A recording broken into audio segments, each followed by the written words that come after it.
This is the Two-Tone Uncensored Podcast. Hosts Matt McCrone, Ryan Moreland, and Glenn Lotzenheiser talk everything Tennessee Titans. This show is made for the fans that bleed two-tone blue.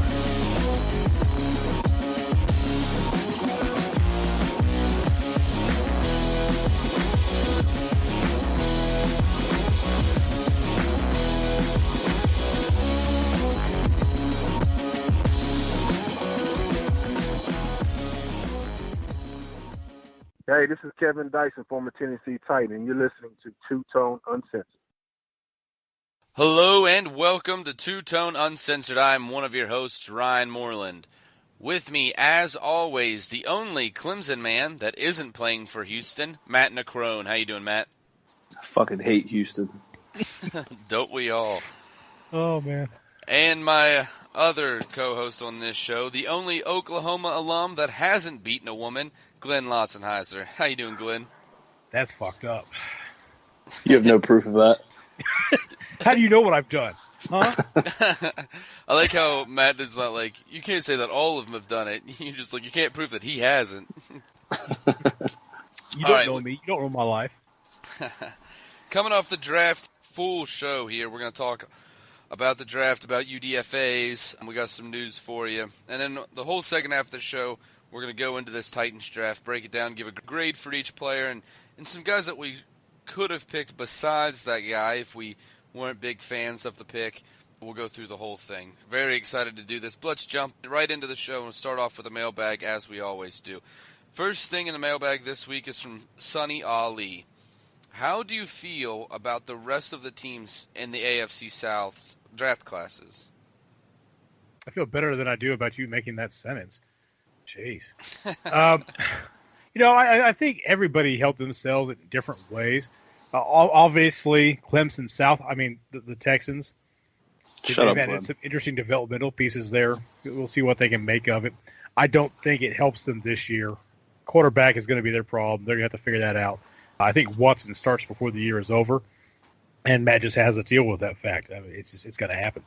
I think the Colts made a lot of good moves for their defense. I'm not terribly worried about them as far as their defense goes. Just first year, you only get so much better with a draft class, except for just at certain positions.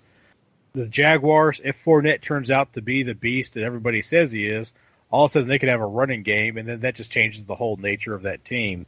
This could be the year where they finally turn into a team that you have to be worried about, like everybody has said every year for the last 5 years. I'll believe it when I see it, but that was a good pick. The rest of their draft, other than Westbrook, I'm not all that impressed with. But Westbrook adds a nice dimension to their offense, and Fournette gives them that power and a solid running game where they could actually turn into something. We'll see what happens with it. I hope they don't. But, yeah, I think everybody helped themselves, and the biggest jump would probably be the Jaguars if Fournette gets going. And then after that, I would give it to the Colts for if that defense can turn into something, by the end of the year. Because they still won a lot of games last year with a terrible defense, so any help should help them out. And then the Texans, they're probably 2 or 3 years away from realizing, whether this draft was worth it or not. Yeah, I think, obviously, I'm upset with what went down in the first round of pretty much our whole scenario that took place. I was a little upset overall. By the end of the night, I learned to cope with it a little bit better. The first disappointment that I got over pretty quick was the Corey Davis, and I know we were talking about the other teams, but when Cleveland got on the clock and made that trade to Houston, I knew immediately. I knew he was going with that pick, whether it was Cleveland or somebody else. So it sucks. I don't want to hate him, but I know ultimately that's where this is going. I think that the Titans are pretty much the front runner of any sport that I follow. I love Clemson, but I'm a Titans fan first and foremost. So I'm going to have to learn to separate myself a little bit. But I think the Jags, probably out of all the rivals in the division, probably is maybe a step back from the other two. I think, like Glenn said, that Houston is probably a couple years away. However, I do think that they got to good bit of key pieces that's going to help them moving forward. But with Jacksonville, I think that they really could have traded back if they found a partner. I guess probably that wasn't the case. They couldn't find anybody to move back and take Fournette. But I think if they had, they could have definitely cashed in on that. I've heard other people say with the Cam Robinson pick, hypothetically, if you were to basically swap those out, most of the Jacksonville fans would probably be happy with that either way. But end of the day, they got a good tackle. They got a good – actually, I'm not even sure if Robinson's going to be playing tackle in the NFL, but as of now, he's a tackle. Fournette, I'm not too concerned about right away. I think he could develop into definitely a good running back, but I'm not too concerned with him stepping in and making a big impact.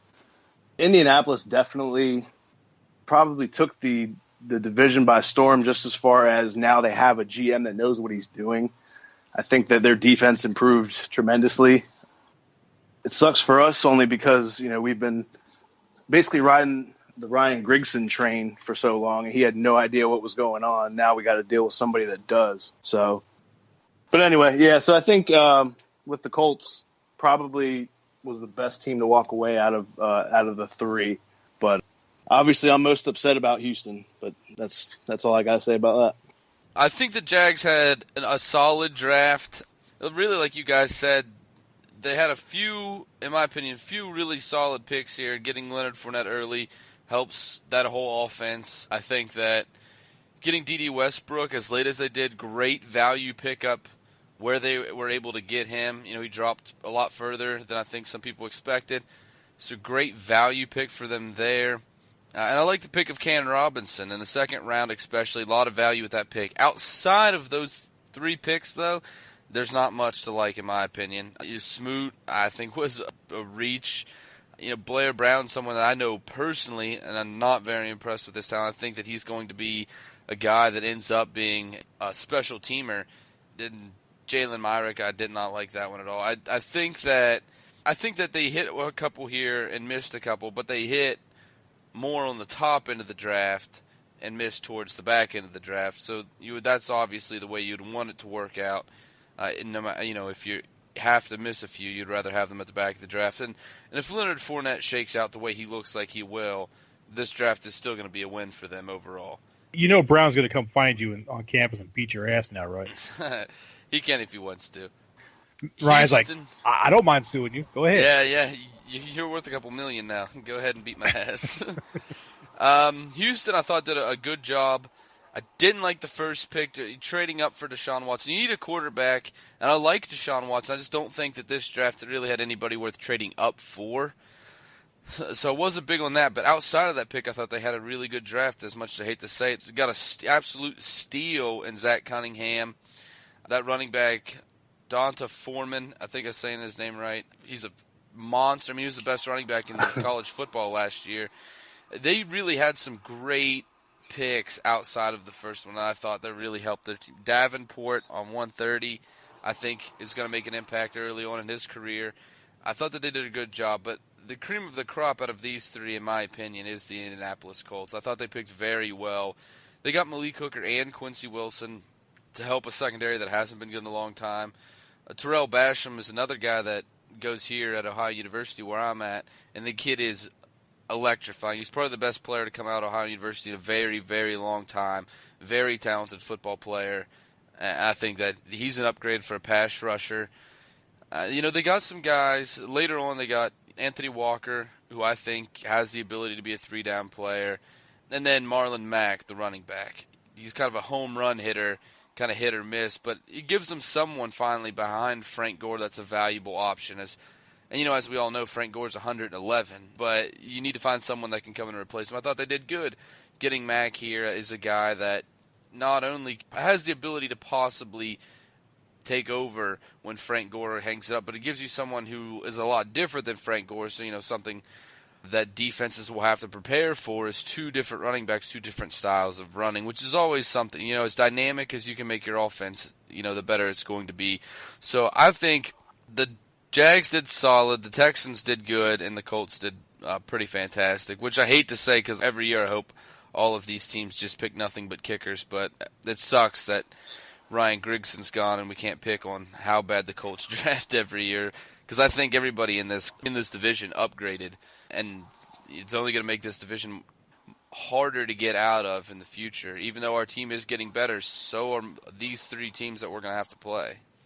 All right, moving on to the next one here. Mallory Walsh asks, most surprising move of the draft? It has to go to the gold medal winners of the Darwin Award this year, the Bears, trading their whole damn draft to move up one pick to take a quarterback when they just got done paying another quarterback a fortune. That move right there, just, what the fuck are you doing? I don't care how good of a sales job the 49ers did. Giving away that much to move up one slot is just stupid. I mean, the Chiefs made a bad move, in my opinion. Plenty of other teams made bad trades up to go take quarterbacks. But giving away that much to move up one pick, that was just so stupid. It has to win. Yeah, it probably does win. They didn't give up their whole draft. They gave up a third, a fourth, and next year's third, which it's like 67, 114, and whatever next year is. Yeah, but did you see what else they drafted? Yeah, and actually we'll get into that, but I'm not as low on it as I guess you guys are. But that was retarded. I can't see why or how what dude was thinking when he thought even if Trubisky's your guy, if the Niners were going to take him, it's really hard to argue that trade made any sense at all. But I guess if he's really your guy, it's hard to justify, even if you're completely sold on the kid, even though he has basically only a 13-game track record. It made zero sense. But the biggest shock to me, other than once I got past that and I was able to finish eating my wings after I choked, probably just the fact that Kansas City jumped all the way up to 10 to take Mahomes. Honestly, call me a homer if you like. I truly think that Deshaun Watson is the best QB in this class. And, he was one of the last ones to go in the first round. So the Bears have to win that. I don't think it's probably blown out of proportion a little bit as far as what they gave up to do, but they moved up one spot, and San Fran obviously wasn't interested. I'm willing to bet that San Fran was still going Solomon Thomas, whether the Bears made the move or not. I have those two written down as the two most surprising moves. The trade up to get Mahomes that early, and obviously trading one spot up to get Trubisky. So just to give a little bit something else, Lattimore dropping to 11. That one surprised me. Some people had him as high as number 2 going into the draft. This is a guy that I liked a lot, and I thought that had a lot of talent, or has a lot of talent, and is the best cornerback in this draft. I think that's almost consensus between most of the experts out there. To see him drop like he did, even though it's not that huge of a drop, it's still pretty surprising that a guy with this kind of talent ended up dropping to 11 in a class that has a lot of corners in it, I understand, but still, a lot of guys taken in front of him I don't think are going to have the career that Lattimore has the potential to have. Another guy that dropped really bad was Allen, going all the way down to Washington. That was an insane drop for him, too. Absolutely. But Allen was a guy, too, that a lot of people had a lot of leeway with. Some people had him going that late. He was kind of the enigma of this draft. I think had injury questions about him. It's definitely the shoulder thing, but the same thing is part of why Lattimore dropped. Is people are worried about those knees and his ankles, and just how well can he hold up. But for a guy like Jonathan Allen to drop all the way to 17, it shows you how weird this draft class was. There were so many guys that were top talent that had injury concerns. It was just a question of how far will this guy drop due to this injury concern before someone goes, okay, I have to take him now. Not only that, but all of the red flags in this year's draft. We have them every year, but it just seems this year we had a lot of guys that dropped considerably far from where they would have been drafted just because of off-the-field issues. Oklahoma! Yeah, exactly. Let's move on to the next one here, guys. We kind of got into this a little bit. Jay Russell asks, who had the best and the worst draft in the NFL? Well, the low-hanging fruit for me would be the Bears as far as the worst draft. I have a feeling that Matt may disagree with me here, but Mitchell Trubisky, part of it, the grade against him is that they gave up several picks to go up one spot to get him. So that automatically, I admit that I'm a little bit biased in this view. But I don't see him as being that good of a quarterback. And, every team's got to sit there and eventually sit down and go, is this my guy? And I think the Bears could have gone into the next season with Mike Glennon and sucked enough to still have a chance at one of the better quarterbacks next year. And I think the guys coming out next year are better for the most part than the whole class this year. But, I didn't like that pick. Shaheen, as big as he is, he's not my favorite tight end. So for them to take him in the second round, I thought was too high. Eddie Jackson was a good pick, but that's all the way down to the fourth round. So you had a quarterback who I really hope they don't plan on playing in the next year or two. A tight end that I think has got a lot of developmental work to do before he's really going to be able to make a real impact, that they picked in the second round. No third-round pick. And then they only had 3 other picks after that. Just 2 fours, which was Eddie Jackson, Tariq Cohen, and the running back from North Carolina, and then the guard, Jordan Morgan. They had a really good position. They gave enough of it away that this draft class didn't add much to a team that was really awful last year. So that's my worst. My best, probably, there's 3 clubs up there, excluding the Titans from this. I've got the Cowboys, the Saints, and the Chargers. I think all 3 of those teams helped themselves out a lot as far as filling positions that they really had needs. I think the best return on investment this coming season, though, is going to be the Chargers. And part of that was taking Matt's boy. They're the L.A. Chargers now, but they got Mike Williams in there.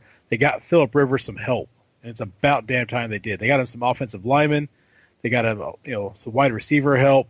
The Chargers made a move this year that should give Phillip Rivers a chance to compete next year without having to do it all himself and get Gordon some more free space coming out of the backfield.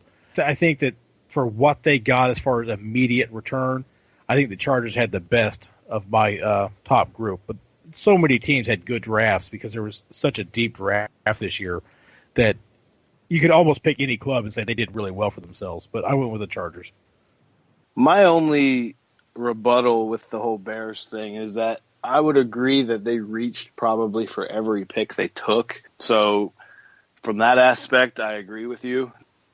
I'm not a fan of their GM. I can't understand his theory on things, but same time, like Adam Shaheen, I brought him up last week. I love him in the 4th or 5th round, not in the 2nd. But they're comparing this guy. I've read before the draft aired, they're calling this kid Baby Gronk, and that's probably more a far-fetched name than anything else. But the guy is a monster. He's like 279 or 278, something like that. Ran a 4.79, 6'6". Like, he's a freak. And I think he will probably pan out to be a pretty solid tight end in the league. I'm not going to go ahead and call him Baby Gronk quite yet, but, that's what some people do call him. Tariq Cohen, we've talked about before. Great talent, but again, it was a reach. There was definitely some better backs in my mind at the time. I like who they got, but I would say that it's a reach. Now, as far as like best and worst draft in my mind, I don't have a solid best or worst. One of the worst, I'll say, and I've already brought it up, was the Kansas City Chiefs trading up to get Mahomes. I'm not sold on Mahomes. I don't think that he was worth the jump. Without going too negatively into detail on any of the worst teams, I think most teams did pretty solid for themselves. I wasn't too high on Detroit. There's a couple teams that stood out to me a little bit. And as far as best, it's the same sort of thing. I think that the Steelers, I thought, did really well. They ended up walking away with Cam Sutton was a 3rd-round pick. I thought that was a good value pick. They got Dobbs in the 4th. James Conner, a local kid who beat cancer, a local Pittsburgh guy, got drafted to Pittsburgh as well. That was a feel-good story. He's a good back as well. Then you went ahead and took Juju Smith-Schuster in the 2nd to go along with T.J. Watt in the 1st. Now, although there's no, when you pick at number 30 overall, we talked about this before the show, there's no, standout A player on this list. But when you pick 30th overall, sometimes that's just going to happen. When you can walk away with 5 solid B plus guys, in my mind, that's a win. And I hate the Steelers, but I would say that they definitely had a draft that stood out to me. I also liked the Bengals.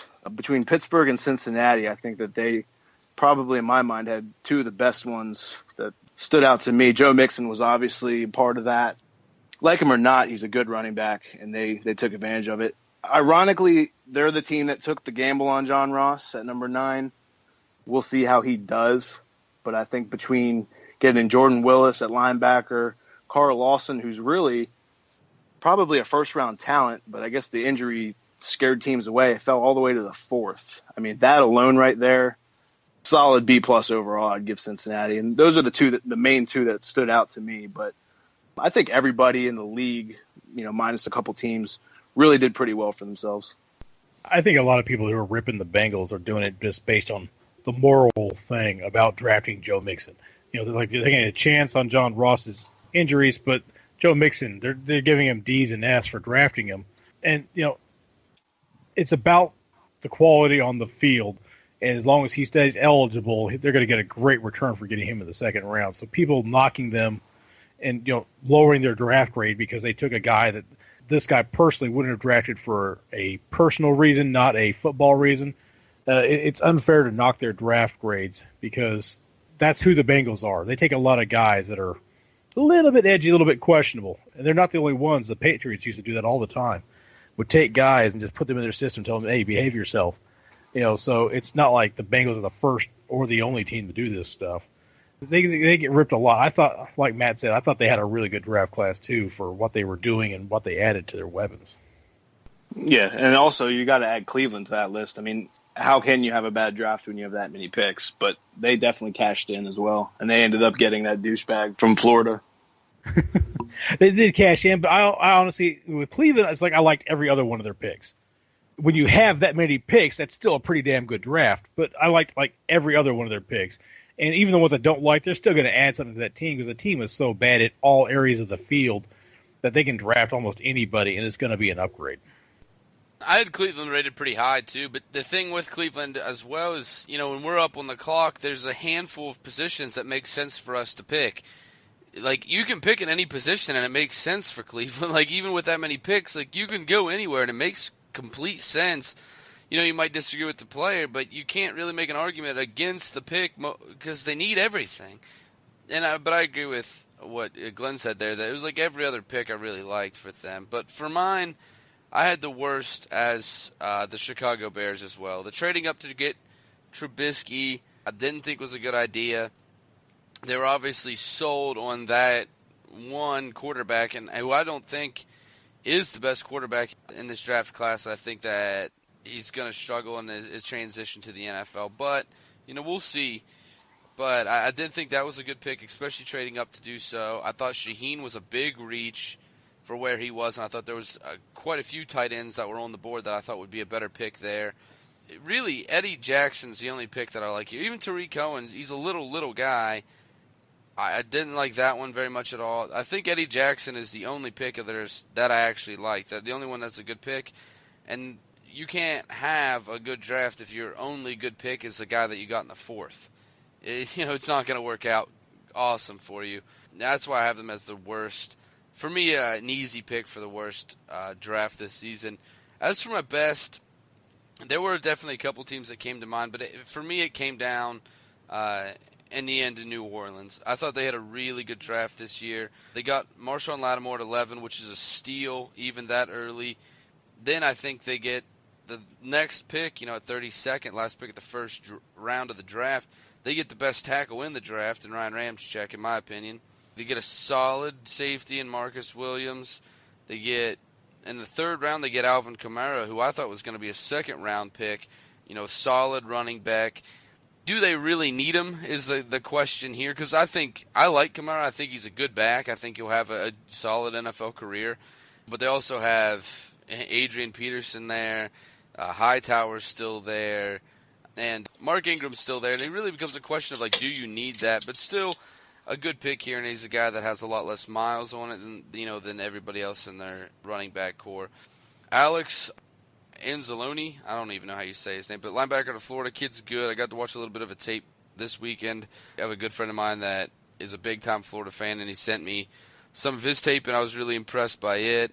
They get Hendrickson out of FAU, is a good pick here, and then their last pick, Muhammad, out of Miami, another good pick here, and they get two solid linebackers late in this draft, defensive end, and outside of Kamara, it's really Kamara and Ramczyk are the only two offensive picks here for a team that's done really poorly defensively, and they addressed every level of the defense. They got two linebackers, they get pass rusher, they get help on the back end of this in the secondary with two solid picks. I thought they did a great job of not only getting really good value in their picks, but they also got really good players that are going to be immediate upgrades.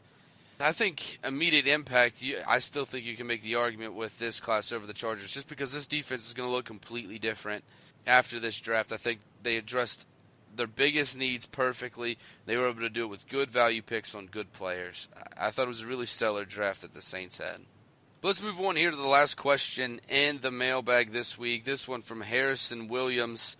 And he asks, how do you guys feel about the Titans' undrafted free agent pickups? And just for a quick rundown, so far we have Western Kentucky quarterback Tyler Ferguson, Louisville's defensive tackle D'Angelo Brown, Minnesota's offensive tackle Jonah Persig, Middle Tennessee State defensive end Stephen Rhodes, who's also a Marine Corps veteran. Pretty neat story on him.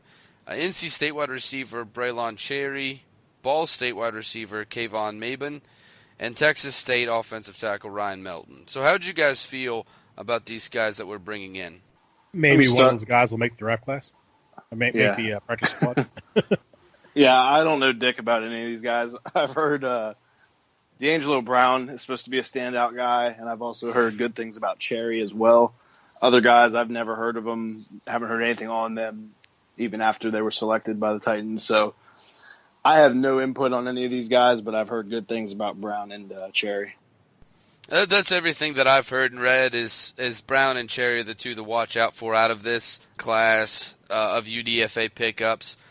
And as I mentioned, Stephen Rhodes, a local guy out of Middle Tennessee State, was in the Marine Corps for a while. It's a neat story. He's probably not making the team. It's just the complete package is not there. He doesn't have good size. There's a lot to not like about him as a football player. But if you're not unfamiliar with this story, definitely was something worth looking up. You know, local guy, a veteran coming out and making the team. It's a pretty neat story to look at. But everything that I've read is looking at Brown and Cherry are the two guys that could really put pressure and make the team. Outside of that, it feels like a lot of camp buddies. But that's all we have for the mailbag this week, guys. Each and every week we put up a post for the mailbag. You can find it on our Facebook page at Two-Tone Uncensored on Facebook and Tennessee Titans Uncensored on Facebook. The Tennessee Titans fan page posted there every single week. So you can find it there and comment your questions. We pick the best questions each and every week to put on the show. So let's head into the news. The big news this week probably is Derrick Henry's return to Nashville. There was a big story, guys. A couple weeks ago we covered it about how he wasn't at non-mandatory voluntary practices because he was finishing his degree at Alabama. Now he's back in Nashville going through the workouts. It's kind of one of those stories that feels like it's a much bigger deal than it really ought to be. Do you guys get the same feeling here? It wasn't even the big story. When we covered it, it was basically shut the hell up about it. It's not a story. Because Glenn said so, motherfucker. Damn right. No, yeah, I don't know. Nothing big, but I will say, I think, and it was probably media-driven, after the fact, I didn't click on it because it just looked like clickbait to me. I guess whoever, I honestly don't even remember who had the story, but I did see it on Facebook. It was something where they were saying that Derrick Henry's not happy with the organization and basically due to the shit that got leaked out. And again, I didn't click on it. I paid it no mind. Apparently it really wasn't a big story because nothing ever came of it, but I don't think he's unhappy. I think that he's in a good position, obviously with a young growing team, good front office now. It's been a while since we could say that. But it's good that he finished school. Obviously that's good on every account, and now he's ready to go to work. So let's get it. When we covered this originally about him not being there, Glenn said, how could you be mad at a guy who's missing voluntary practices to better himself? I thought it was very well put, and it still fits here. I'm not mad that he wasn't there. I'm glad to have him back and in practice, making this team better. Now, in my opinion, complete non-story, but I know a lot of people out there, the crackheads mainly, freaked out and saying we should trade him away and all kinds of nonsense before the draft. So just to calm all of you out there, he is back in Nashville. He's attending workouts, and he's ready to play some football. Yeah, one positive thing I'll add to Derrick Henry and him being a Titan.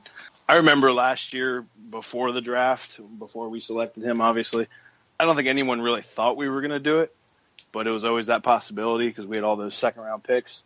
I kept saying, no, we don't need a running back because this year's class is so great and this and that. I would much rather have Derrick Henry than whoever it may be, Fournette, Cook, McCaffrey, whoever. I don't know if you guys feel the same way, but I think we actually are in a better position with Derrick Henry as opposed to those other guys. And I did not feel that way, a year ago. Well, before a year ago. I agree. Based on what we saw on the field this last year, changed my mind. But, I would have rather have waited and taken Mixon, all things considered, and gotten Mixon late than, if you'd asked me last year. But Derrick Henry completely changed my point of view on it. He showed a lot more agility and just ability to stay on his feet than I thought he had. He showed some lateral ability, some playmaking ability. He completely won me over. So I'm really excited about what we've got in our backfield and our future. Absolutely. And one thing that I think with Derrick Henry is a little underrated is his patience. With a big guy like that, you're not the fastest guy on the field. You have to run into people. You have to get that full head of steam going and just, knock some heads. It can be really hard then to be patient, to wait for that hole to open. But he is a very patient back, even sometimes to a fault. But he's very patient for a big guy, which is a rare quality in a really big running back. But he does, his patience obviously lends to his greatness. Next thing here in the news, the team has parted ways with the former director of college scouting, Blake Bedingfield. Bedingfield was with the team for 18 seasons scouting. The last 5 he spent as the head of their college scouting. This happened just a day after the draft concluded.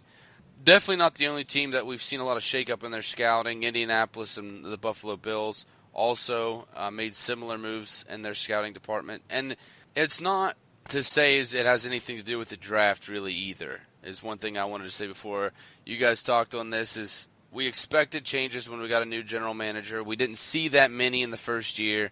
Now we're starting to see a little bit more shake-up in the front office, getting guys that he likes better in the position. So for me, it's not as shocking red flag as it would appear at face value.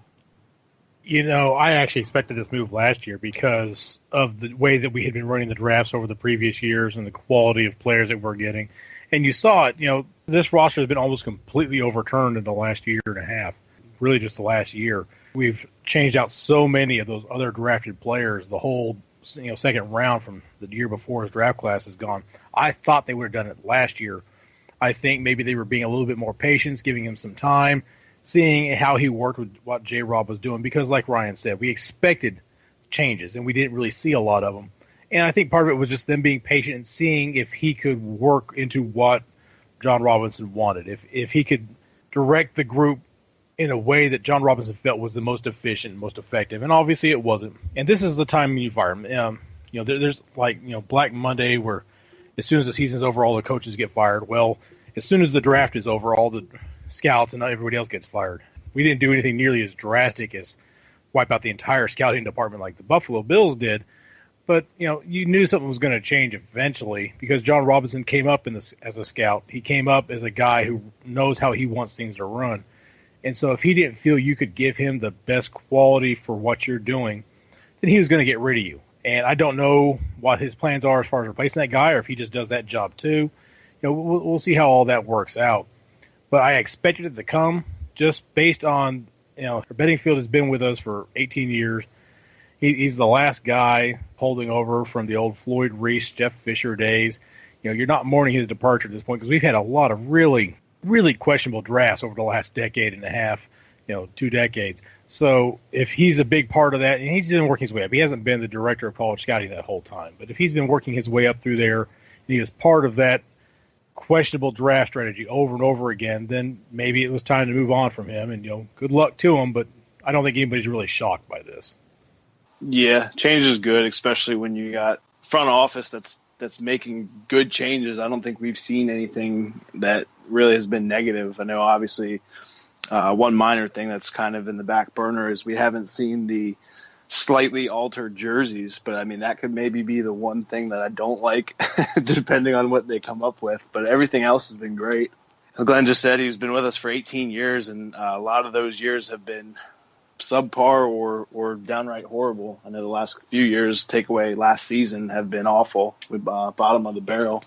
So obviously Rustin Webster, and even before him, Mike Reinfeldt played a huge part in being so awful. But I'm pretty much on board with whatever John Robinson wants to do. I know it sounds, I'm all gun-ho on one guy, but truth be told, man, he's changed the face of the franchise. And until he proves me wrong, I mean, I'm going to roll with him. So Bedingfield, yeah, I don't know. Kick rocks, buddy. It's time to go.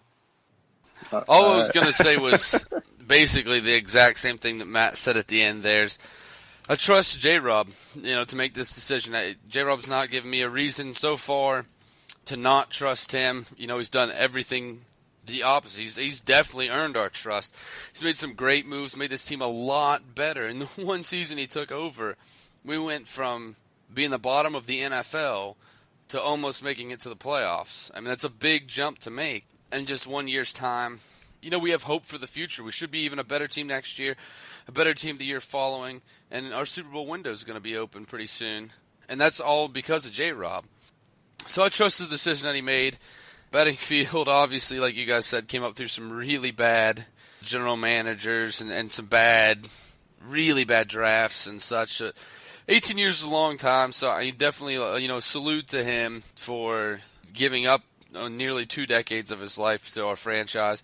Even if he didn't make the greatest decisions, it's still, 2 decades is a long time to spend with a team. I have nothing but the best wishes for his career moving forward.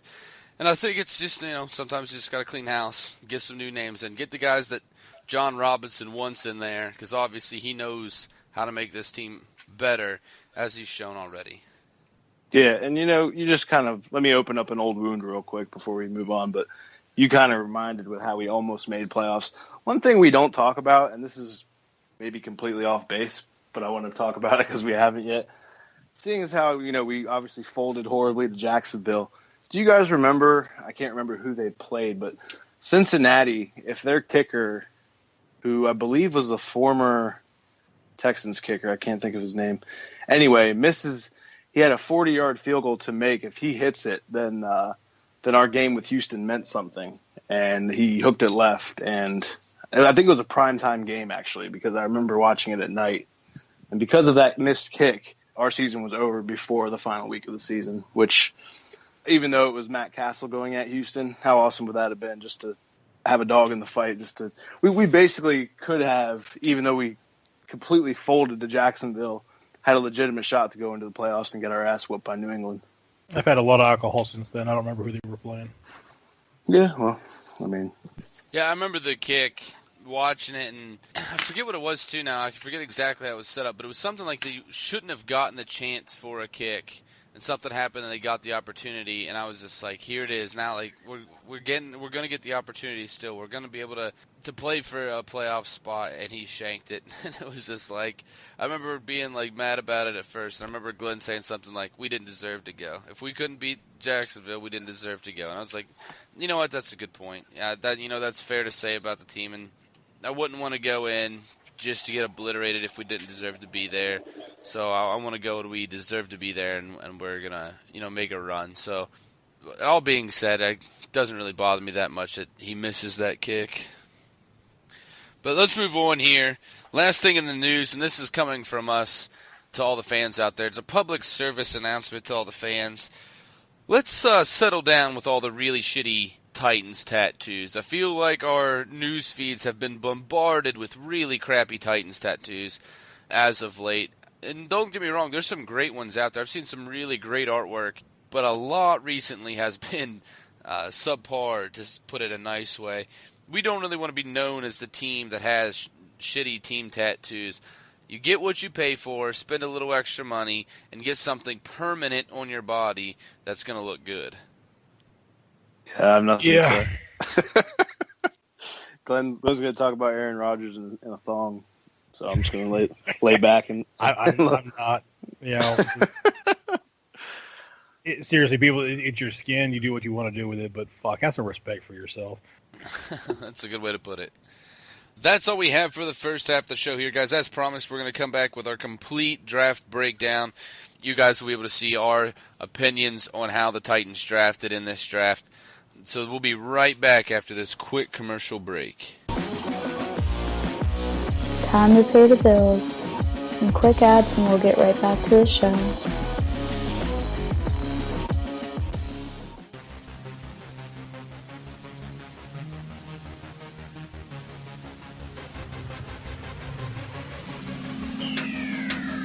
Hey Titans fans, you've probably heard us talk about the group page several times on this show, and I'm sure you're wondering what we're talking about. Tennessee Titans Uncensored is a Facebook group page that was built by Titans fans for Titans fans and was founded by our very own Matt Necrone. If you're a Titans fan that's looking to talk about the latest Titan news, then this is where you need to be. And you can help me shit talk the crackheads. Because nobody likes crackheads. That is Tennessee Titans Uncensored on Facebook. Tighten up.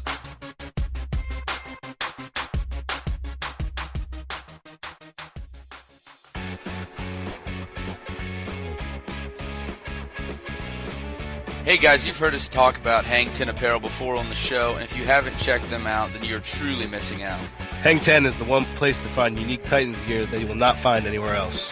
Whether it's a Maragota hoodie, a Mahalo at Your Boy t-shirt, or Mike Keith's Music City Miracle Call on a sweater. There are no flags on the field! It's a miracle! The only place to find it is Hang 10. Just go to hangtn.com to find all this great gear. And while you're there, don't forget to use our promo code TWOTONE to get 10% off any purchase. That's hangtn.com, the official Titan shop of Two Tone Uncensored. Tighten up.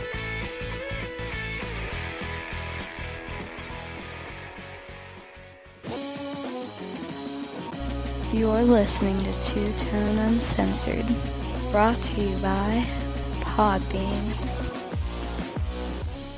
Hey, this is Bo Scaife. You listening to Two Tone Uncensored.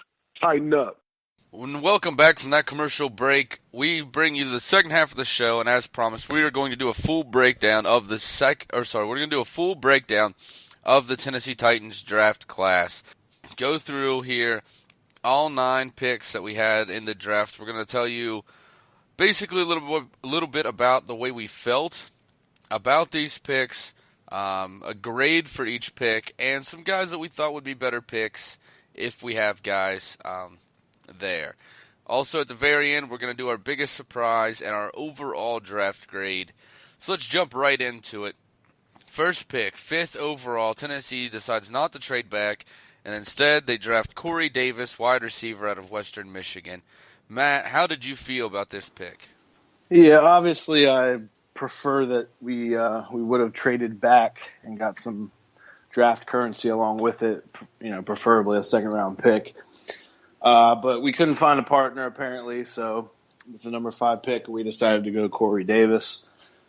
Obviously, I preferred all along Mike Williams. I just felt that he was probably not an overall better receiver, but just a better fit for our offense. I think for what we do, I think Mike Williams would probably be in a perfect scenario, be a perfect fit for our team. But Corey Davis probably is the more complete receiver. Route running is definitely more crisp. At first, obviously, I wasn't too thrilled just because I was kind of had my blinders on all along. But, I got on board pretty quickly. It's not that I had anything against Corey Davis. It's just that I was so gung-ho about getting Mike Williams, and I felt like it was a strong possibility that's the route we would take. So I really watched zero footage on Corey Davis, but obviously he's got quite the resume. He hasn't really played a lot of strong competition, but holds the Division I for NCAA record for receptions all time with just under 5,300, I believe. But he's going to be our guy, so I got on board fairly quick. I'm basically put the Mike Williams thing behind me, and I'm ready to move forward. Yeah, this was definitely not the pick I wanted to see at number 5. Just like you, I'd have rather seen a trade back, but like you said, the partner wasn't obviously there. I think we probably got offers. We just weren't getting offers that made sense for us to move. And I trust J-Rob's judgment there. I think you do as well. I think Glenn would as well if he was on here with us. So the trade's not there. You have to take a player. Even in that scenario, Corey Davis wasn't the guy I wanted. I like Mike Williams better at the wide receiver position. But even more than that, I liked a lot of these defensive players that were still on the board here. Marshawn Lattimore, Malik Hooker, Jamal Adams. Tons of defensive talent still left on the board right here. So I didn't think it was the best pick for us to go. If we don't have a trade partner, that's off the table. I still don't think Corey Davis was the pick to go. And at first I was pretty upset about it, but then, the more I looked at it, he's a talented player. He's a guy that can block really well for a wide receiver. He does run good routes. I think he greatly benefited from the talent level that he played. And even when he played better teams, he didn't play against really great corners. So it'll be interesting to see how he handles the transition, because basically he's taking not just one step up, but 2 steps up, going from very low-level Division I college football to the pros. So it's a big jump for him to make. And, obviously we wish him the best and hope that he makes the transition well. And he's a guy that can do a lot. And he's a guy that has a very broad skill set. And in a wide receiver number 1 in this league, you need a guy that has a very broad skill set. And this is what Corey Davis brings to the table. Marcus Mariota gets a true weapon here. I overall graded this one B-. Wasn't a huge fan of the pick, but he does provide us, a good player at a position of need. Yeah, I'll agree. I think to give it a letter grade, I'd probably go B+. As far as guys that who I may have rather taken at 5, there's not many, because I think our most predictable pick would have been Lattimore, and I'm actually happier taking Corey Davis than Lattimore, but maybe one that I would have been happy with at the time. Staying at 5, Jamal Adams is a guy that definitely sticks out. A talent like Reuben Foster, I know obviously he fell way later than expected, but 2 guys like that, I think that, for the talent that they bring, able to step in day one and contribute right away. Not to say that Lattimore wouldn't. The injury scared me, and end of the day, I'd much rather have Corey Davis than Lattimore, but I give it a B+. The second pick here at 18 overall, we end up taking Adoree Jackson, cornerback out of USC. What did you think about this pick? At the time, I did not see that coming. Leading up to the 18th pick, I know we've been screaming about trading back all along, but leading up to it, around pick 14, 15 area, I actually said to a few people I was with that night that, there's no way that we can trade back on 18. There's just way too much value. At the time, Jonathan Allen was out there, Reuben Foster was out there, O.J. Howard was out there. I thought for sure we were going with one of those guys. Didn't play out that way. We took the positional need priority first. Once upon a time, before all these mock drafts got put out, way, way, way before we started doing this, one of our top corners at the time was Adoree Jackson, just basically because he was a name that we were familiar with before that, Lattimore became the top guy, and, there's a couple other people you could argue are ahead of Jackson, but the guy's a playmaker. He's got crazy speed. You can put him all over the field. His corner positional work itself is probably not up to par as of right now. I think he needs to work on that, probably work on his footwork a little bit. But as a whole, end of the day, after looking back at both selections, really, even though they may be considered a little bit of a reach, I feel like I like who we got. I feel like both of them are going to contribute right away. And I don't know at the time if there's another guy, corner specifically, that I would rather have than him, because, like I said, I would have been happy with a Reuben Foster, a Jonathan Allen, or O.J. Howard. Really, O.J. Howard is probably the pick I would have went with if it was me, just because the value is tremendous at that point. But John Robinson went with positional need, and we ended up with Adoree Jackson. As far as the grade goes, probably just from the standpoint of where he is now and what he could be, I love the potential there, but I give it a solid B. Yeah, Adoree Jackson, the first thing you think of when you see this guy is versatility. He's obviously going to be our starter, unless something happens injury-wise. he's going to be our starting kick returner and punt returner. He's very explosive in the return game. And, that's something that Tennessee hasn't had in quite some time, is an explosive, exciting return man. And now we have that in Adoree Jackson. Also, I think you can plug him in on offense. His ball skills, in my opinion, are by far the best at the position in the entire draft. He is amazing. I think he's better than a lot of the wide receivers in this draft, where his ball skills are at. And once he gets the ball in his hands, he's electrifying, obviously. The problem is he's not the greatest cornerback. I thought there was a lot of guys here that we could have taken that were better corners. You're not going to get the versatility that comes with Adoree Jackson, but you do get a better all-around corner. Trey White is a name that comes to mind. I know that you guys weren't as high on him as I was, but he's a guy that I liked a lot. Was still available here if you really wanted to go corner. You mentioned Jonathan Allen, Reuben Foster, O.J. Howard, all on the board here, and all the guys that I think are true difference makers. And I'm a guy that feels early in the draft, unless you have something like dire need, you need to get talent over position, because there's so much that you can do with a really talented guy, over getting a positional guy. And a lot of the times, those talented guys end up actually making it. Busts are far rarer when the guys that are rated really high, even though they're obviously way worse. But Jonathan Allen actually went right before at 17, but leading up to that pick, he was on the board. Right, but Reuben Foster, O.J. Howard here, definitely two guys that I would have liked to see more, just because I think they're key pieces. I think that these guys are going to be, perennial Pro Bowlers type players. They have that kind of talent. Both of them, if you look at the way they play, the talent, the production that they had, their ceiling is Hall of Famer. Not saying that they will be that, but that's where their potential lies. I think a lot of people that scouted these guys would agree with that. They have amazingly high ceilings. Adoree Jackson, I think, has a high ceiling, but his floor is also a lot lower than these guys. I think at worst he's going to be a really great return man. Floor is a lot higher, I think, is what you meant. No, floor is lower. Because if the floor was higher, that means that you're at least going to get a decent player. Oh, well. Adoree Jackson, I think, at worst is going to be a good return man.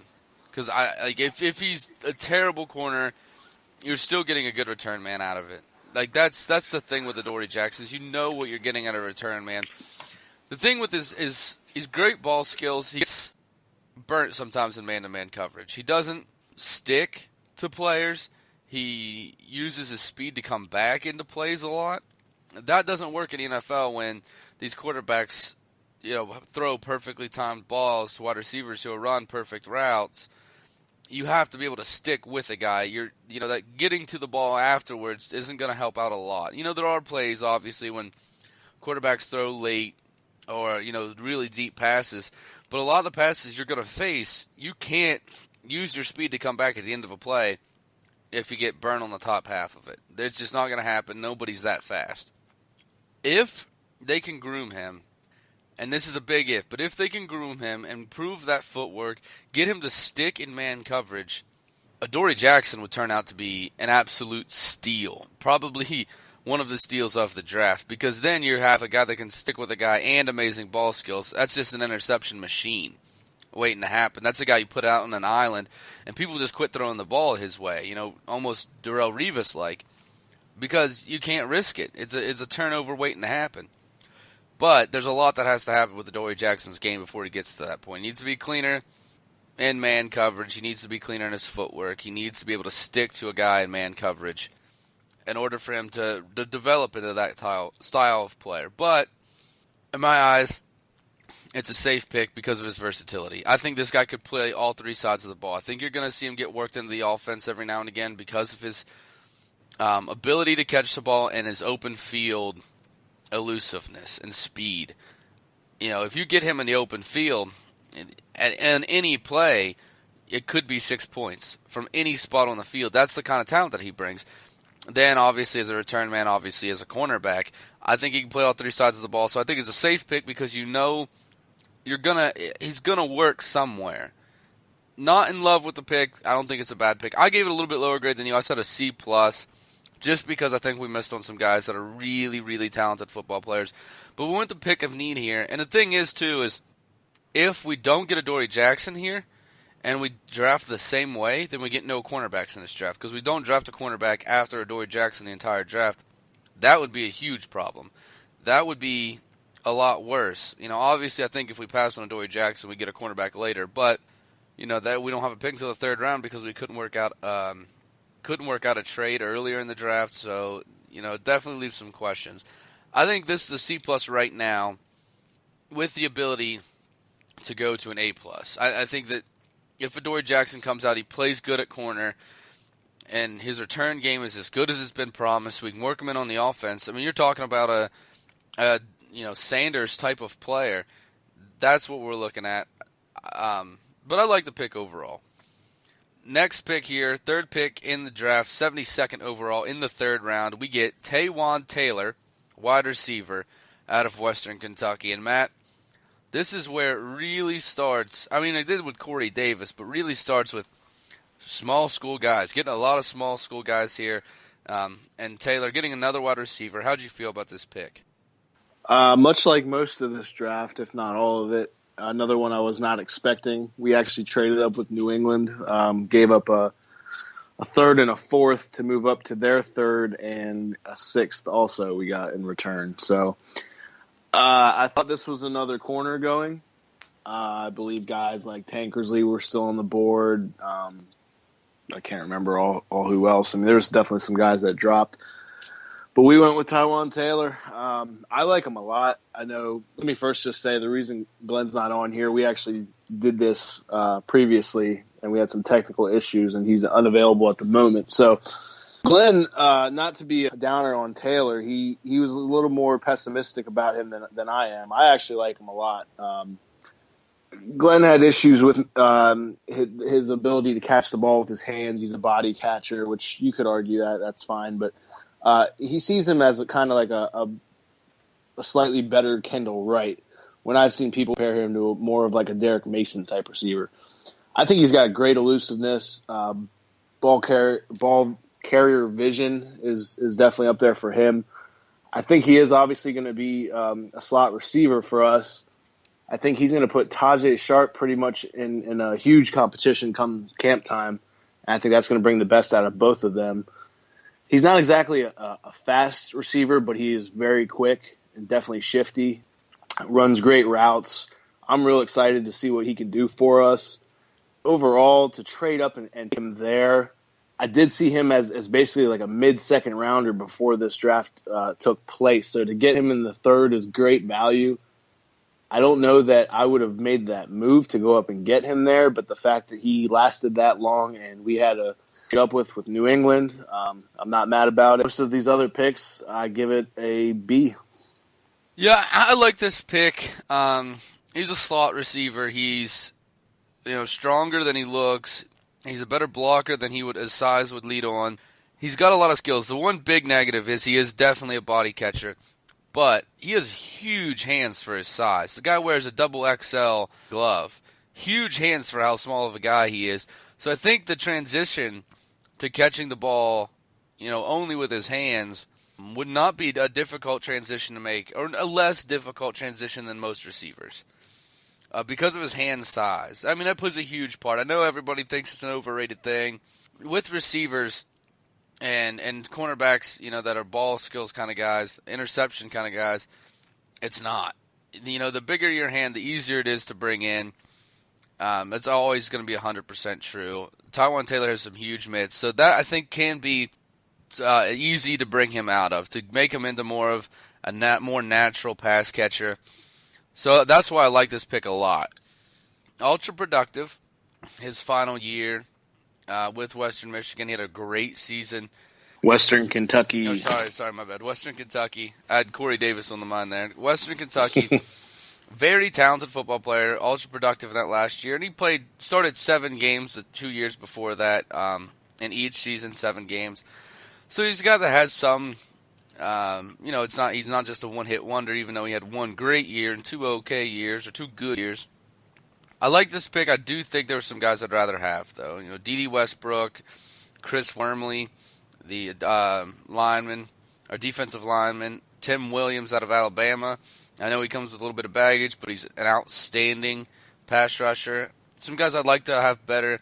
And then there's a bunch of cornerbacks left on the board here. I didn't even write any of them down because there's so many that were left, and I thought that's where we were going to go because it's, I think, more of a need for us than wide receiver is. We're going to bring this guy in. I think he does push Tajay Sharp out because I think he's a more talented player. Although we know Tajay Sharp's work ethic, that's why it's going to be an interesting battle between those two, is because Tajay Sharp is not going to just give up. That's the kind of player you like to see, and it always makes your team better. So that's going to be an interesting camp battle. But now you get Corey Davis as a true number one, Rashad Matthews obviously in there. Now you have these guys battling for a slot receiver position. But on the other side of things, you have a really, really good slot cornerback and now an unproven rookie as your CB1. And our cornerbacks aren't really any better than they were last year. So I'm interested to see what they do to improve that as the offseason keeps going forward. If we try to bring in a veteran, 1 year kind of a guy to patch us over the next year. I like the pick. I just think we could have done better with it. That's why it's going to get a B for me. Taylor's a good football player. I think we can make him even better football player. Just wasn't the pick I've gone with, and it leaves me really worried about our secondary. But moving on to the next pick here. Fourth pick of the draft for the Tennessee Titans. 100th overall pick in the third round. We get Jonnu Smith, tight end out of Florida International. How did you feel about this guy? I wasn't too familiar with him going into this. Once we took him, I looked him up right away. I liked what I saw. Also, first thing I did was read his bio, and basically a lot of people have good things to say about him. He's very athletic, good vertical, great speed, pretty decent hands. He's a good blocker. He's able to play right away. His NFL comparison is Delaney Walker, which obviously stood out to me. He's almost like a Delaney Walker clone from what I can see, and I haven't watched too much tape on him, but I've read nothing but good things about him, and I think we'll be able to instantly put him in behind Delaney Walker ahead of Supernall, which was a major concern. There was a lot of big names on the board at this point when we took him, especially at tight end. So the fact that we went after this guy says a lot about him, and I haven't heard one negative thing about him. It's not that he's extremely special at one specific thing, but he's great at so many things. So I think that's what stands out about him, and I'm excited to see what we can do. Again, just because of what I've seen, not so much what I already knew, but I like this pick a lot, and I give it a B+. This was one of my more favorite picks of the draft that we made. The kid's ultra talented, smaller for a tight end, but makes up for it with like a great athleticism, great hands, playmaker. He just as soon run you over as get around, juke you. He is, in my opinion, just like Delaney Walker, which is a perfect fit. Delaney Walker's been easily top 10, probably top 5 tight end in the league with us, and now you're getting a guy that's just like him, that's going to have a few years to learn from the best guy at his skill set to ever play the position, and he has the exact same skill set. He's the same type of player. It's a perfect scenario. I love this pick a lot. I thought it was great value. Many people had him going earlier than this. He's a guy that we needed at a position of need. We got a guy that is the exact same skill set as the guy we already have. Then he gets to learn behind that guy for a couple seasons and then take over as the starter. He's a better blocker than he gets credit for, for being a smaller guy. It fits perfectly. I absolutely love this pick. I gave it an A-. There were some guys out there that I liked. I thought we would go with here. Kendall Beckworth, the linebacker out of LSU, still available. Tedrick Thompson, free safety out of Colorado. And Jake Butt as well, I wrote down. But with Jake Butt, everybody passed on him. He ended up dropping pretty far after this pick, which makes me believe that these team doctors evaluated Jake Butt and said he's not ready to play. He's not. That knee's a lot worse than what I think we're being told. You don't have a guy drop that far with that kind of talent unless that injury is worse than, we're being told as, just fans of the sport. These team doctors know something we don't. And that's why I took Jake Butt off of my list of guys that I might have liked a little bit more here, because there's obviously something wrong. You don't drop that far if you're healthy, if you have that kind of skill set, that kind of talent. We were talking about him as the best tight end in the draft before he got hurt. And, he would have had stiff competition with that with O.J. Howard. But you don't drop to the 5th round unless that knee is worse than what we're being led on to. So, great pick here. Really matches up well with what we're trying to do. He's a Delanie Walker clone, and he gets to learn from Delanie Walker for a couple of years. Perfect scenario. A great pick. I gave it an A-. I really think also that pick solidifies the Adoree Jackson pick and not going with O.J. Howard. I think Robinson knew ahead of time who he really wanted, and I think he was able to get him here. So, all made sense. Right, I agree there too. I think that ended up, getting a guy that really fit what we're trying to do, and he gets a couple of years to learn from that, and or to learn from Delanie Walker as well, which I think is only going to make him a better player. I know Pro Football Focus put out a thing saying, the chances of them working out as a tight end in this league or being a really good tight end in this league, and they had Jonnu Smith at the top of that list, above O.J. Howard, above other people, which, obviously pretty impressive. Pro Football Focus tends to be more accurate than not, so definitely something I look forward to seeing is his development. Next pick, the 5th pick here, at 164th overall in the 5th round, Jayon Brown, outside linebacker, UCLA. How'd you feel about this pick? It's another guy we moved up to get. We traded up to get this guy. Not very familiar with him. I know he took over for Miles Jack over at UCLA once he left. Pretty much a hybrid player who has a real high ceiling. He's a linebacker who has great speed and length for his pass rush skills. But most importantly, and the main reason I think we selected him where we did, is he can cover tight ends. One thing we lacked probably more than almost anything on the team was our middle linebackers, Avery Williamson and whoever we had in there. I know we used Sean Spence at times. Those guys can't cover tight ends. We had a huge hole over the field. We need guys that can play both, pass rush and cover at the same time. I think that's why we jumped for this guy. And I believe J-Rob even said during an interview yesterday that, he's somebody that they targeted well in advance, and they were able to grab him when they did. That's the reason they moved up to take him. I'm excited to see what he can do. If he is able to cover tight ends as he's, supposed to be, I think it's a great pick. Other than that, I don't know much about the guy. I haven't seen him play yet. I haven't watched as much tape as I should on a lot of these guys. I probably will here in the upcoming weeks. But if he lives up to his hype, another probably a B- pick for me. Yeah, I like this pick for the most part. Guys like a hybrid, safety linebacker hybrid, definitely has great coverage skills. It's the one thing from him that he really excels at. So he's going to be a sub-package guy that we bring in, going to play on a lot of tight ends, a lot of big receivers. That's what we brought him in for. We really struggled against tight ends. So, we made some very average tight ends in the NFL look really good. Fedorowicz definitely sticks out in your mind, as well as the tight end for the Colts, and his name escapes me right now. But we can't let that happen. If we cover those tight ends in those games, we win those games. Jack Doyle. Yeah, Jack Doyle, that's it. Jayon Brown has the ability to cover those guys, and that does so much for us. We get a guy here that fits a very big need for us, and we do it late in the draft. In the 5th round, we get a guy. There was some guys I liked a little better here.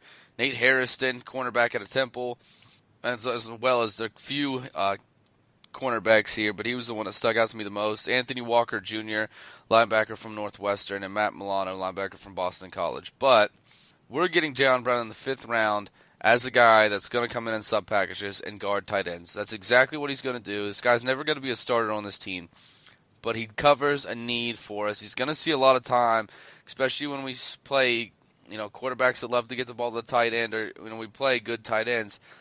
Jaylen Brown's going to see a lot of playing time in those games. That's the reason he was brought in. That's exactly why we got him. I gave it a B grade. It's later in the draft. You get a guy that fills a need like that. I like it. As for the next pick here, 6th pick for the Titans, 217th overall in the 6th round. We get a guard, Corey Levin, out of Chattanooga, local kid. How'd you feel about this one? Me personally, these next upcoming picks, the big uglies, I really don't know much about. But Glenn was pretty informative on the situation. Unfortunately, we don't have him here to go over it. But what I did learn from Glenn was that we did bring this guy in, so they knew what they were getting when they took him. He's a big, smart, coachable, versatile lineman. I think we can switch him around a little bit. And as far as going with a guard, center, offensive lineman prospect, I think that's definitely a smart decision to keep our line healthy and young, really. I like the position we went with that pick. I don't know much about Corey Levin, other than what Glenn informed me of. I think he was pretty excited about him. I don't think he's going to, wow anybody right away, but I think in the future he could step into something and turn out to be somebody we need. This is a guy that he played a lot of different positions. He's played tackle, he's played center, he's played guard. He's versatile, and that's exactly what you want in a backup on your offensive line. If you have a guy that's that versatile, you can get away with not bringing in the extra guy on the offensive line, suiting up an extra guy, and you can get an extra wide receiver out there, or an extra cornerback, or an extra linebacker, whatever you need. This is the kind of thing that Corey Levin can do for you if he pans out, is he can maybe let you cut how many linemen that you're going to have on that 53-man roster, so you can get some more playmakers out there in other positions. Which obviously, at corner, that's going to be something we look to do this season, is have a lot of guys out there so we can, find some guys that are going to work out for us in the long run, or at least until we can improve more in next offseason, next draft. I like this pick. I thought he was good, a good pickup, a good player. I had 2 guys that I liked here. That's Leon McQuay, the 3rd, safety out of USC. I think safety going completely unaddressed in this draft might come back to haunt us. I know we did make some moves in the offseason, and I think we're going to have a pretty solid set at safety, a decent set at least. And then I know I'm going to slaughter his name, but it's Afidi Odenigbo, I believe is how you pronounce it, defensive lineman out of Northwestern. A really good football player that I think we can bring in, add depth at the defensive line. But we got a guy here that adds depth to the offensive line. We had a great offensive line last year. You want to keep that going. You don't want one injury to end your season. Luckily, when we had injuries last year, we had a guy in Dennis Kelly that could step up and really played phenomenally. We're bringing in Corey Levin so we can keep that kind of that next man up. You have a guy down there that you trust, that you can rely on if somebody goes down. So I like the pick. I gave it a B+ grade. I guess I didn't give a grade, and I probably shouldn't, just because I'm completely unfamiliar with the guy.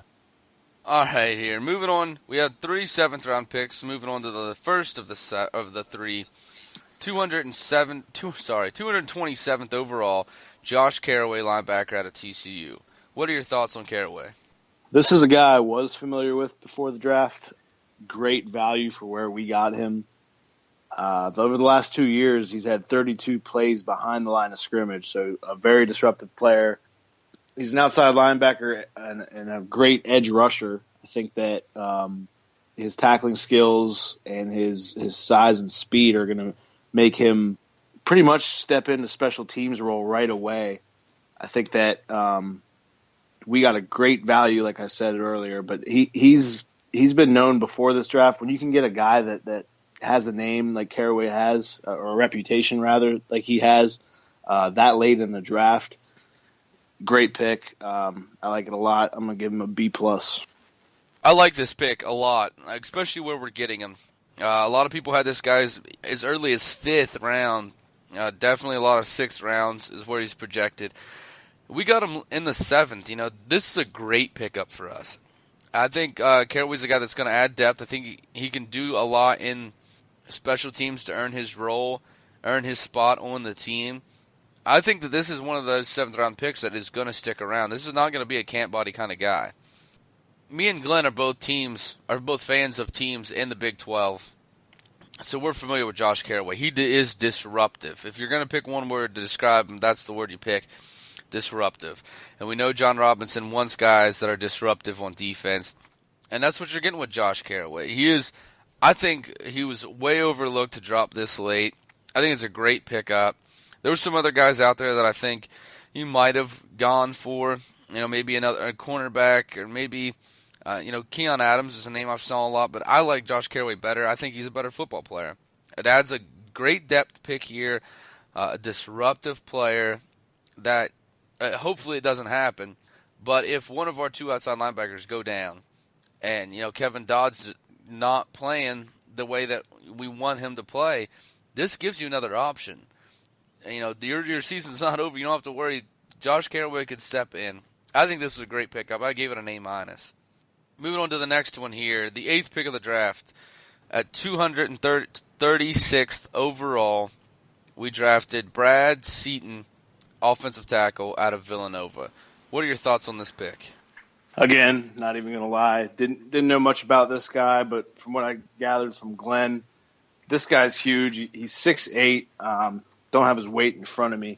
Huge guy that's very flexible and agile for that kind of size. Has good change of directions to play on both ends of the line, and can play a guard in a pinch if he's needed. Solid depth. Gives the Titans 2 very, very tall tackles. I believe Dennis Kelly's also 6'8", if not 6'9".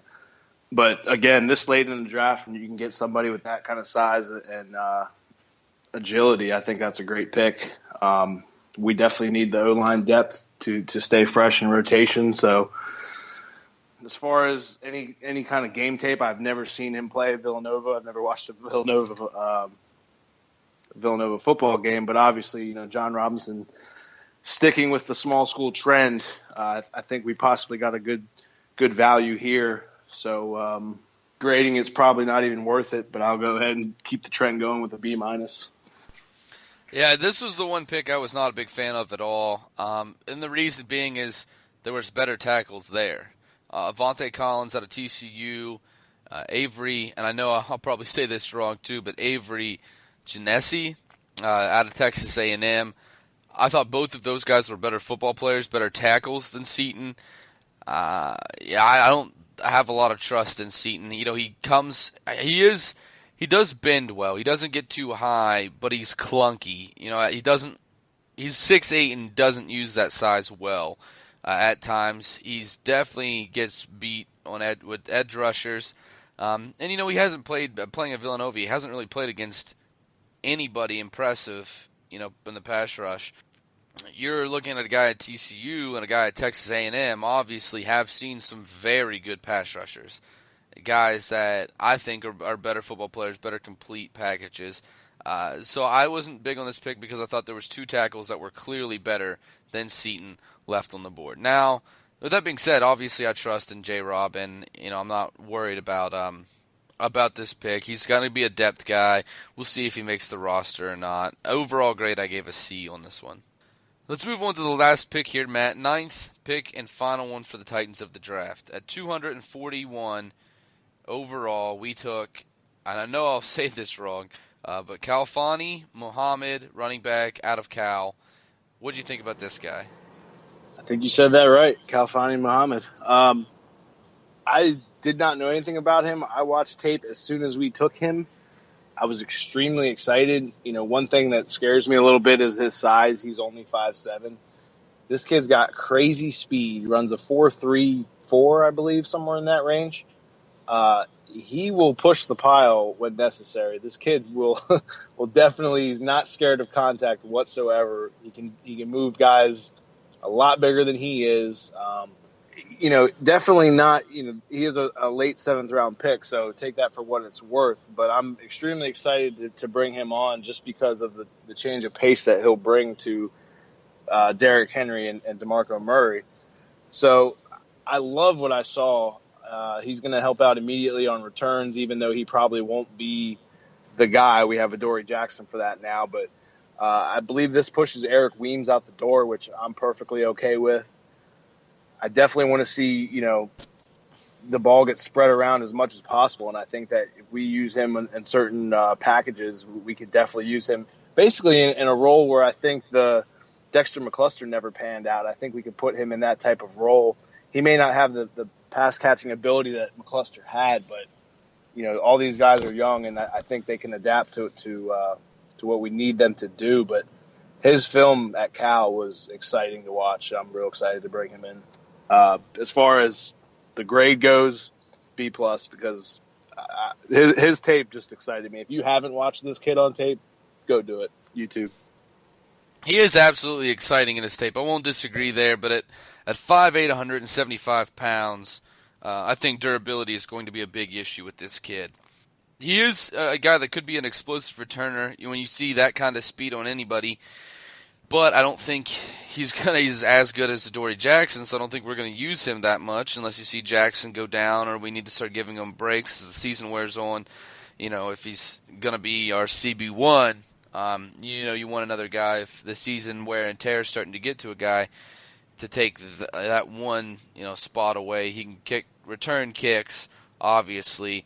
But I'm not huge on this. His durability really makes me question. I know he's a tough guy. He runs very physical for a guy as small as he is. But that only makes me worry more about his durability, not less. He's going to be taking harder hits because of that running style. And I just don't think his frame is going to allow him to hold up. We see it all the time with guys that get, under that 190 pounds. Durability is always an issue.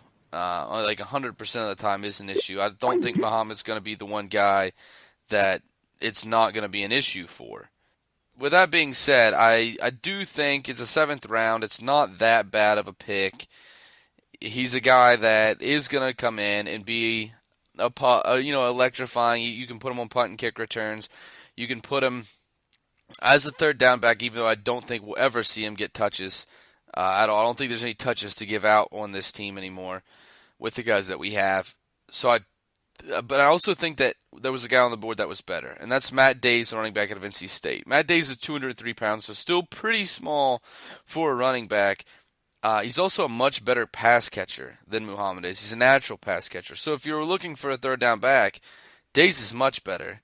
I don't think Days is going to be as electric in the return game as Muhammad will be, but I also think you have that covered with Adoree Jack. If you really wanted to bring a guy in, to be the third back, I think Matt Days fits it better. With that being said, though, I think Days is the only guy that you make the argument with running backs that were left. That would be a better fit for us. So you still get a guy that isn't a top 2 best fit, and it's the 7th round, so it's not that big of a deal. I give it a B-. I think if we got Matt Days here, I would have given it a B+. But we'll see how it works out. Hopefully, with that small frame, he's able to stay healthy, stay on the field, and do some stuff for us. I think Matt Days kind of resembles the Antonio Andrews mold that we've had at that third running back spot for a while. I want to stay away from that. Nothing against Andrews personally. I thought he was a great guy. He did run hard, and there's a lot of guys that can do that, run hard and be average. I just think that Muhammad has that factor, that X factor that's different from everybody. Yeah, he's small as shit, and he probably won't be able to lay as many hits as he did in the league as he did, at Cal. He probably won't last too long doing that. But the kid runs tough, he's fast, and he just is explosive. I'm excited to see something different behind our 2 Thunders. Yeah, Matt Days is a little smaller than that Antonio Andrews size, but not by a ton. I think he's got really good hands, and he's better hands than Muhammad. But it just shows you that what Tennessee wanted. They weren't as worried about getting a pass-catching third down back as just, kind of a depth guy that can help out in special teams. And I don't blame him for that. With the 2 that we have at running back right now, as well as the weapons we're adding on offense, I doubt, no matter who we got at that third back, that they were going to see more than 10 touches in a season. And I still maintain that, if we got Days or Muhammad, I still don't think you'd see him get very many touches at all unless something some kind of catastrophe happened and we were out with both backs. There's no touches to give around here. So you got a guy that can help you out in special teams rather than a guy that's a better true third down back. So, you can see what Tennessee was looking to do with this pick. Yeah, I agree completely. I don't want to see him as our starting running back ever. But as something to switch it up, throw a wrinkle into the offense, I think he can definitely help out. All right, Matt. So before we do our overall draft grade, biggest surprise of this draft? Hands down that we did not select more than one corner in this draft. I thought going in 2 was going to be the number, even though, surprisingly, one, obviously we took one early, and I think we landed a good one. But even what surprised me after not selecting a corner in the later rounds, we didn't even get one in our undrafted free agents. So that shocked me too. But, same time, you look at the current roster, there's a lot of guys that are unproven. A couple I'm looking forward to seeing, in the upcoming months, and a couple of them I'm not too thrilled about. So I got to believe that John Robinson likes what he sees with LaShawn Sims. He likes Kalen Reed. One guy I'm kind of high on at the moment is a guy we acquired from Chicago, DeMontre Hurst. I think he could step in and play pretty well for us. But, all these guys got something to prove, and I think there's going to be a lot of competition in this camp, which is always a good thing. But I was shocked we didn't take another corner. Yeah, that has to be the biggest surprise. And I'll even extend it to defensive backs in general. We didn't get another corner. We didn't pick up a safety at all. That definitely surprised me. With the way we're sitting right now, and I do think we have some guys that can play on our team, but I don't want to see Logan Ryan playing a sideline. We've seen him there before. It's not pretty. He's good in the slot. He's great in the slot. That's where you want to keep him. So that gives you Adoree Jackson and then, guys like McCain and Sims fighting for that second spot. As much as I liked Sims, he still has a lot to go. He still has a lot to learn, and he was a liability, at times last year with a completely immobile neck and never seemed to be able to turn around. McCain also kind of like boom or bust. He either makes a great play or he gets burnt down the sideline. He had a couple good games last year when no one was stepping up. McCain did step up in a couple games towards the end last year, but, still not the guy you want to see on that outside spot, especially with McCourty being gone. I felt like we needed at least 2 corners in this draft. It kind of surprised me that we didn't go with that. And, instead went with 2 picks for offensive line depth, a pick at outside linebacker. We didn't even get an inside linebacker. Josh Carraway I think could play there, but there was a lot of that surprised me about this. We didn't get the needs I felt that we needed to get here. But again, I trust in J-Rob, so I hope it pans out, and I think it probably will. But for overall grade, where would you grade this draft? Obviously, everything is still pending. It's way too early to put a letter grade on anybody, really. But as a whole, on paper, even though I felt maybe we did reach a couple places, other times we traded up. We started with 8 draft picks. We ended with 9, which I think is what we projected last week, 9 or 10. So from that aspect, we ended out one more than we expected. So that's a good thing. But I think this could be one of the better drafts in recent memory, just because last year was Robinson's first. That's still pending, but I believe that's going to be, for the most part, a pretty good one. I feel the same way about this one. The trend basically with me has been B's all around, so I'm going to go ahead and stick with B. Yeah, I'm going slightly low with B-. I thought we got some good guys here. I just felt a lot of times that there was better guys on the board. We kind of got the guys we wanted, but regardless of position, regardless of value, that's a method that you don't see work out a whole lot for teams. It always reminds me of the Raiders that no matter where they're at, they just pick the guy that they like, and we know how the Raiders normally perform. I just thought there was better guys there. I felt like we left a lot of needs unmet and got a lot of things that maybe weren't nearly as pressing.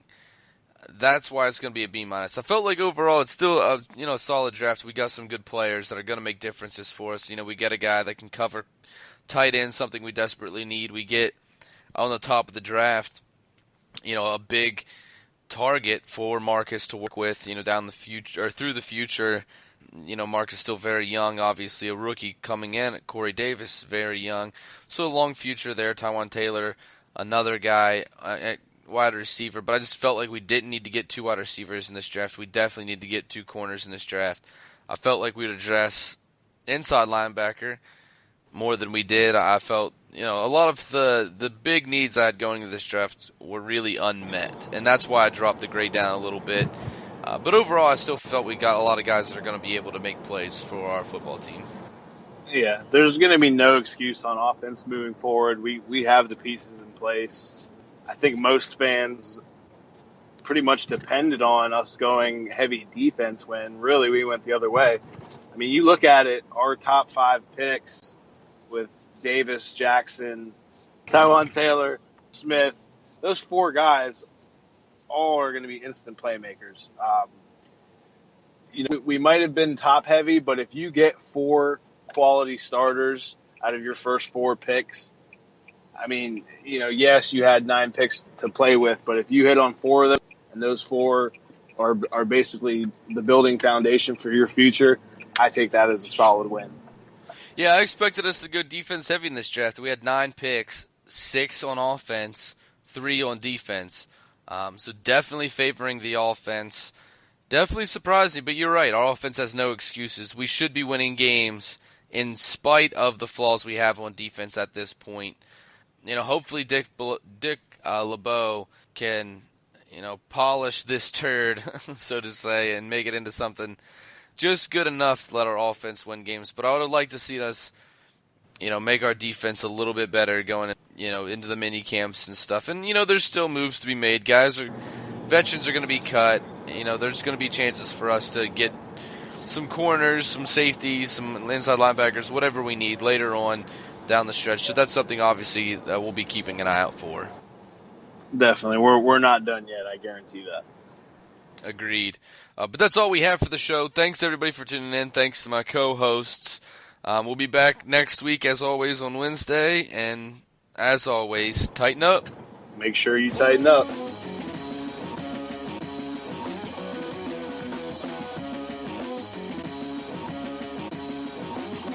Thanks for listening to the Two-Tone Uncensored podcast. You can listen to the show at twotoneuncensored.podbean.com or by downloading the Podbean app on your mobile device. Be sure to follow the show on Twitter at Two-Tone Uncensored and like us on Facebook.